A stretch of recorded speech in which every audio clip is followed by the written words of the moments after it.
Worth it po talaga yung mga paghihirap po namin, yung mga pagod sa mga practices. Masaya po ako dahil siyempre 8 yung Golden Circle tapos 4 lang makakapasok po doon tapos naging part po ako doon. Matapos ang pageant ay bumalik na ang mga housemates sa loob ng bahay.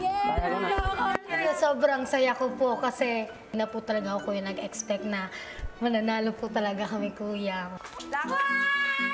Thank you! Go! Yan! Best friend ko yan! Kaya ayun po kuya, kahit paano naging successful po halos lahat ng pagod namin at team at yung sakripisyo namin sa pagpapractice at paghahanda po talaga dito sa pageant na to. Kaya yun po yung naging key namin sa success namin. Pero muna! Ang hirap sa amin. Ang hirap nung sa inyo. Ang hirap Hirap sa pa pag-isip agad.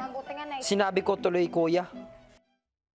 Maya-maya, tinipon na ni Kuya ang lahat sa living room para sa isang mahalagang anunsyo.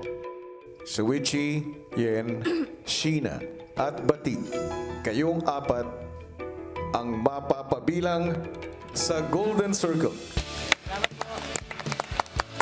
Batit, ilagay mo na ang iyong picture.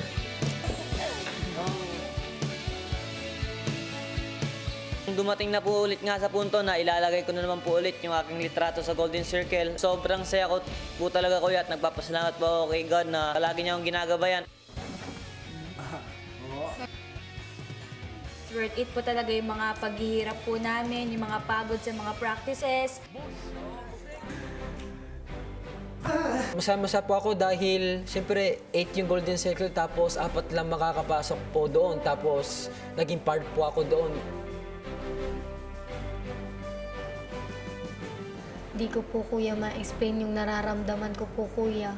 Sobrang saya. Worth it po yung mga ginawa po namin. Worth it po yung mga pinagpaguran. Housemates, Kuya. ibig sabihin, Angela, Lance, Ashley, Tan, Keisha, Mitch, at MJ, kayo ang bumubuo ng mga nominado sa linggong ito. 3 sa inyo ang mapapalabas ng aking bahay. I know naman that I did my best. So, yun na talaga lungkot po ako. Mixed emotions po talaga, kuya, kasi alam ko naman po talaga, kuya, nagbinigay ko po talaga yung best ko, kuya. Talagang malungkot, kuya, kasi doon na pumapasok yung thought na nominated kami, may chance ang alis kami sa bahay nyo.